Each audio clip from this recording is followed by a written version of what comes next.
Everyone, स्वागत है आप लोगों का कक्षा 8 की क्लास में। आज हम लोग करेंगे इकाई 7 युगपत समीकरण।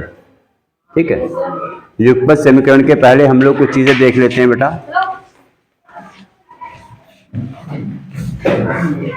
ठीक है, तो यहाँ पे क्या है बेटा, हम लोग कुछ चीजों से परिचित हैं, ये आप लोग बताओगे क्या होता है। एक कहता है चर। चर क्या है?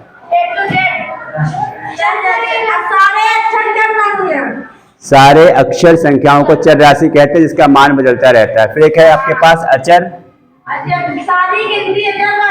जैसे यहाँ पे ए बी सी या एक्स वाई जेड जो भी अक्षर हो गया वो चर हो जाएगा।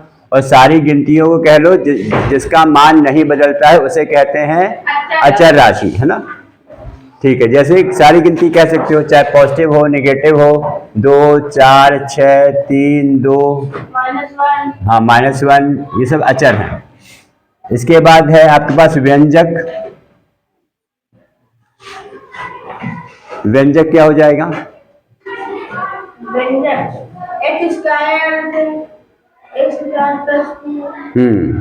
एक्स स्क्वायर प्लस 2 और जिसमें चर और अचर को किसी संक्रिया से जोड़ा जाए। जो गणित की 4 संक्रियाएं होती हैं, प्लस माइनस गुणा भाग, जब चारों संक्रियाओं से जोड़ोगे बेटा तो ये हो जाएगा आपके पास व्यंजक। ठीक, फिर समीकरण।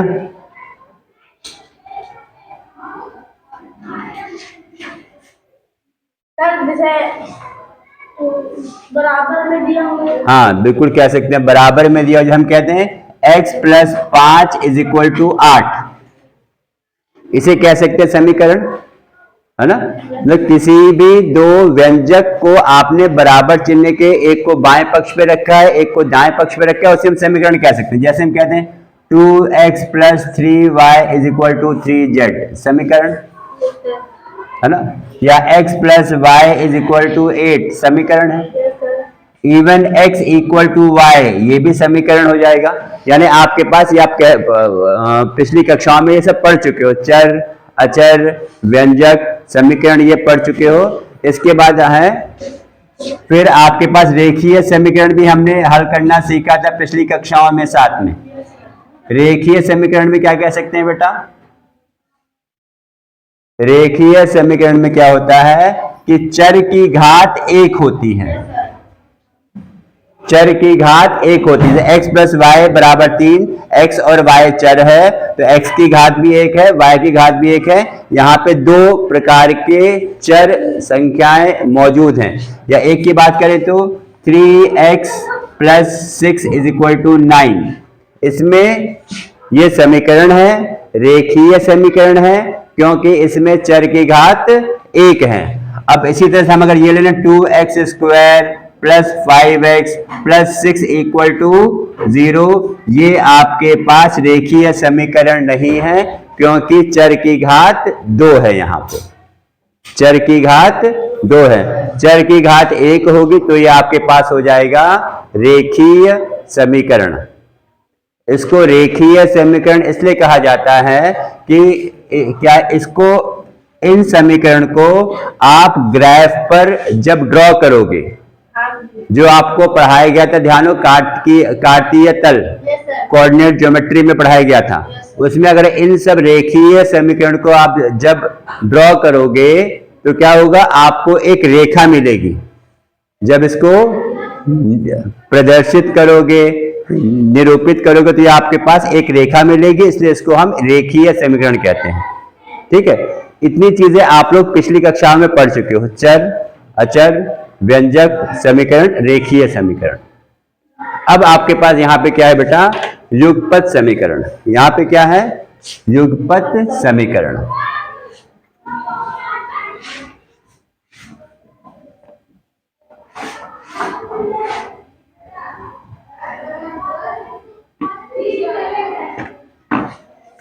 अब क्या आप देखें लोग, युगपत समीकरण।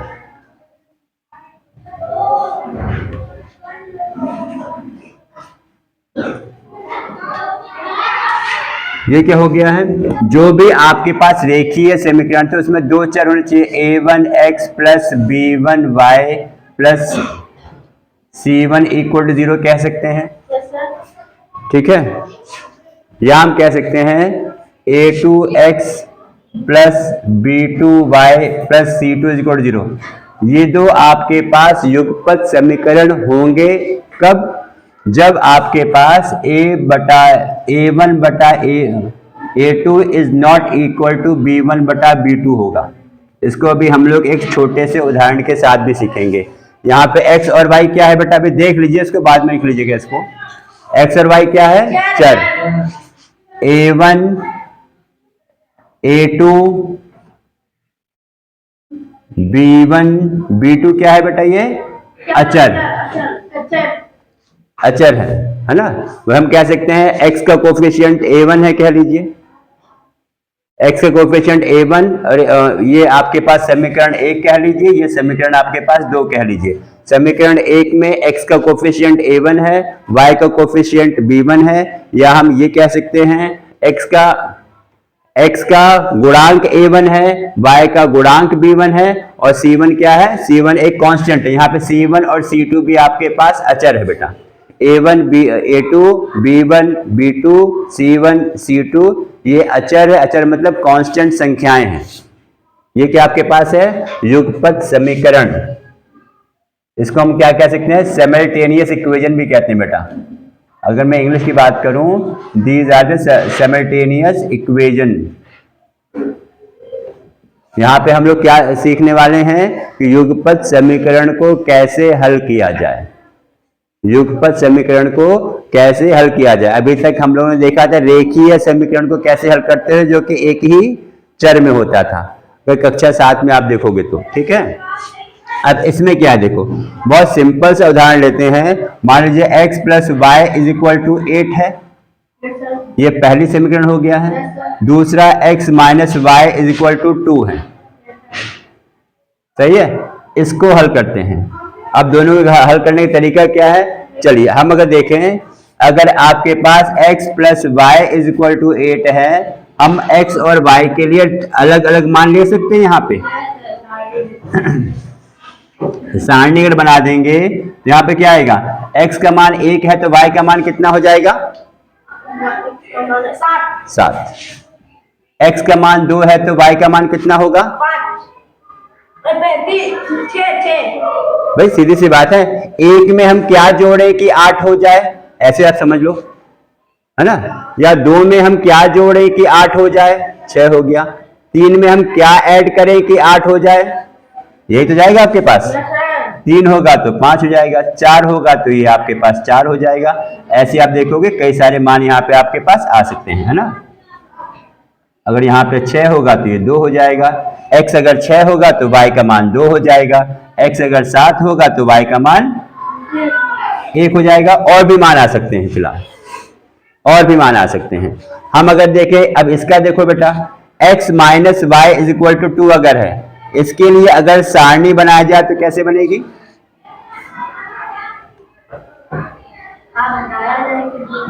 हाँ बेटा, हाँ। अब यहाँ पे क्या है, x का मान 1 होगा तो y का मान कितना हो जाएगा, भाई 1 में से कितना घटाएं कि आपके पास 2 आ जाए, माइनस से घटाएंगे, भाई 1 में से माइनस से घटाएंगे तो 2 आ जाएगा। x का मान 2 रहेगा तो y का मान 0 हो जाएगा। x का मान 3 रहेगा तो y का मान 1 हो जाएगा। x का मान अगर 3 है तो y का मान 1 हो जाएगा। x का मान 4 है तो y का मान 2 हो जाएगा। x का मान 5 है तो y का मान 3 हो जाएगा, सही है। और बहुत सारे, मतलब हम क्या कर सकते हैं, x की वैल्यू रख के हमें y की अनगिनत मान या अनगिनत वैल्यू मिल सकती है। अब देखो यहाँ पे क्या है बेटा, ध्यान दीजिए, जो यहाँ पे x इक्वल टू 5 है तो y इक्वल टू 3 आ रहा है, किसके लिए, सेकंड समीकरण के लिए। ऐसे ही पहली समीकरण के लिए भी x का मान 5 है तो y का मान 3 दिख रहा है कि नहीं दिख रहा है, बहुत साफ सी बात है। बहुत छोटा समीकरण था भाई, 5 प्लस 3, 5 में हम 3 जोड़ेंगे तो 8 आ जाएगा। 5 में से 3 घटाएंगे तो 2 आ जाएगा। यानी हम ये कह सकते हैं इन दोनों समीकरण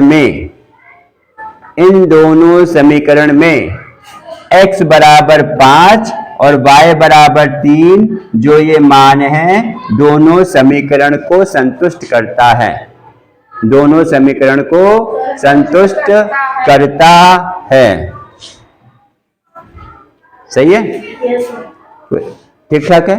तो x बराबर 5 और y बराबर 3 को ही हम लोग क्या कहते हैं, इन दोनों समीकरण का हल कहते हैं, इन दोनों समीकरण का हल कहते हैं। अगर मैं हल्का से तुमको वापस याद दिलाने का प्रयास करूं, मान लीजिए यहां पर हम कह दें x प्लस 5 बराबर 8 होता है, तो पिछली कक्षाओं में x का मान कैसे निकालते थे, 5 का पक्षांतर करते थे, 5 को उधर ले जाएंगे तो ये माइनस हो जाता था, x का मान 3 आता था। तो इसी x बराबर 3 को ही तो हम कहते थे कि भाई वो इस समीकरण का हल है। ऐसे कहते थे नहीं कहते थे, वहां पे एक ही चर था, अब यहाँ पे 2 चर हैं, x भी है y भी है। ये तो एक मैंने बताया कि भाई यहाँ पे हम लोग क्या करने वाले हैं, दोनों युगपत समीकरण को हल करके दोनों चर का मान निकालेंगे, वैल्यू निकालेंगे जो दोनों समीकरण को संतुष्ट करेगा, और वो x और y का मान जो दोनों समीकरण को संतुष्ट करेगा वही समीकरण का हल कहलाता है। सही है, इतना सही है। चलिए अब देखिए, अब इसके आगे, अब यहां पे हमने क्या लिखा है, अब यहां पे एक चीज और लिखी हुई है, a1 upon a2 is not equal to b1 upon b2। a1 upon a2, a1 बटा a2 ये b1 बटे b2 के बराबर नहीं है। ऐसा क्यों कहा गया ऐसा क्यों कहा गया, देखो यहां पे अगर हम यहां पे एक समीकरण ले लें, x plus 3y is equal to 5, ठीक, 2x plus 6y is equal to 7। ये पहली समीकरण है, दूसरी समीकरण है। यहां पे a1 का मान क्या है 1, a2 का मान क्या हो जाएगा 3, b1 का मान हो जाएगा 3, a2 का मान हो जाएगा 2, b2 का मान हो जाएगा 6। अगर यहाँ पे हम a1 अपॉन a2 निकालेंगे, a1 बटा a2 निकालेंगे तो 1 बटा 2 आएगा, b1 बटा b2 निकालेंगे तो कितना आ जाएगा बेटा, एक्सक्यूज 3 बटा 6। जब इसको हल करेंगे तो ये भी तो आपके पास आ जाएगा 1 बटा 2। तो यहाँ पे जब ये दोनों मान बराबर हैं तो हम इसको युगपत समीकरण नहीं कहेंगे, ये आपके पास युगपत समीकरण नहीं है, अभी तो बताया है नहीं है, ठीक।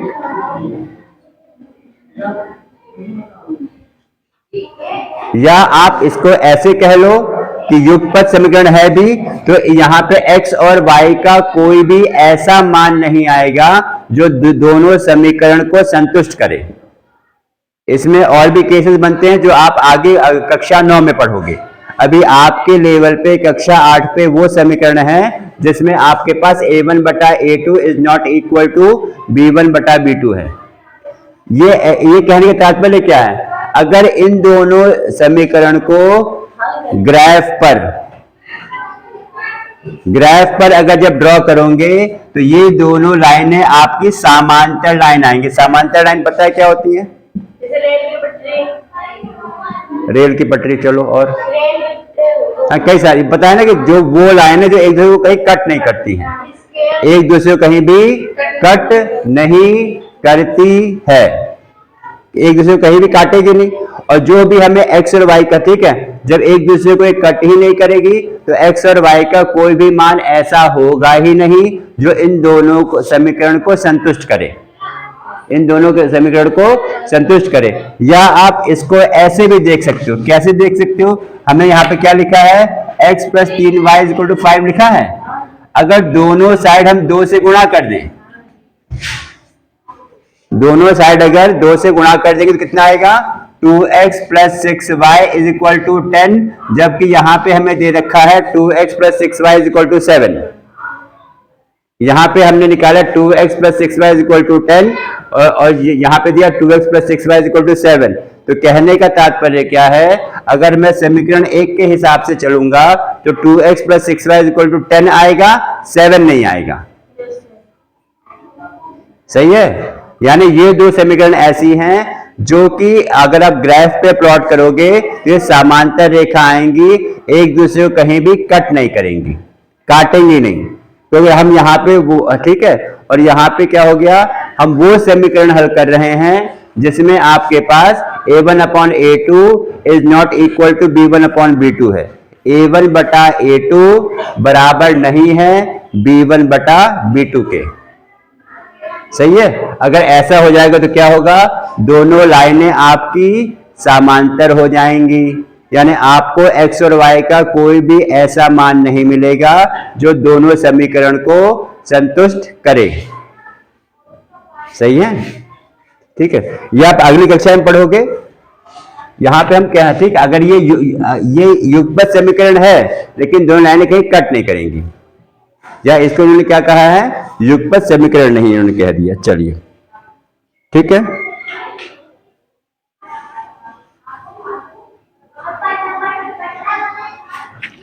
अब यहां पे क्या हो गया, अब इसको हल करने की विधियां क्या है। बस जैसे हमने अभी यहाँ पे उदाहरण के साथ समझाया था, हमने x और y के लिए अलग अलग मान लिखा था, तो वैसे तो टेबल बनाई थी, हमने सारणी बनाई थी।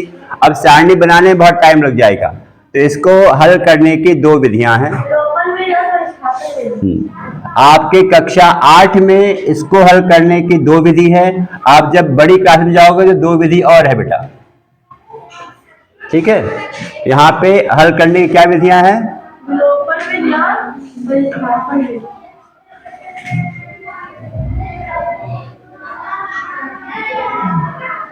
पहला है विस्थापन, प्रतिस्थापन है ना, प्रतिस्थापन विधि। इसको हम लोग क्या कहते हैं बेटा, सब्स्टिट्यूशन मेथड। सब्स्टिट्यूशन मेथड, सही है। दिस इज, और दूसरी विधि क्या होती है, विलोपन विधि। विलोपन यानी, विलोपन मतलब क्या होता है, गायब कर देना, कम कर देना। एलिमिनेशन विधि से कहा जाता है बेटा, this is called as elimination method.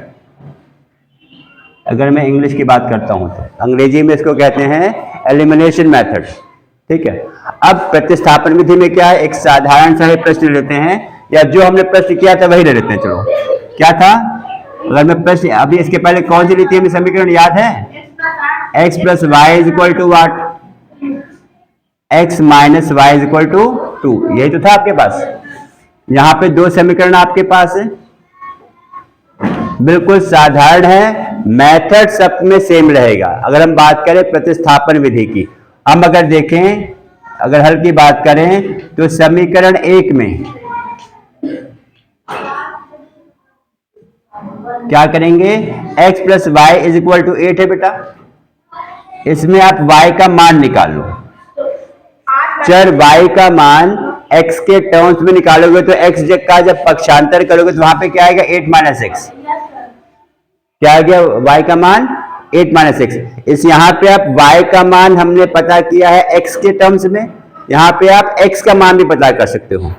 यानी कहने का मतलब ये है, किसी भी एक वेरिएबल का मान दूसरे वेरिएबल में ज्ञात करना है, किसी भी एक चर राशि का मान दूसरे चर राशि के में ज्ञात करना है। अब यहाँ पे क्या हो गया, अब समीकरण 2 में देखो, समीकरण 2 में y equal to 8 minus x रखने पर क्या हो जाएगा, अब समीकरण 2 क्या है बेटा, x minus y equal to 2 है आपके पास, है ना। अब यहां पे क्या करो, y का मान रख दो 8 माइनस एक्स। अब यहां पे हल जब करोगे भाई यहाँ पे माइनस चिन्ह है ब्रैकेट के पहले, अंदर वाले टर्म्स का साइन चेंज हो जाएगा, 2x minus 8 is equal to 2 हो जाएगा। जब यहाँ पे 8 उधर जाएगा, 8 का पक्षांतर करोगे तो ये ऐड हो जाएगा 2 में, 10 हो जाएगा, x बराबर 10/2 हो जाएगा। हल करोगे तो x का मान यहाँ पे 5 आ गया। देखो x का मान 5 आ गया है।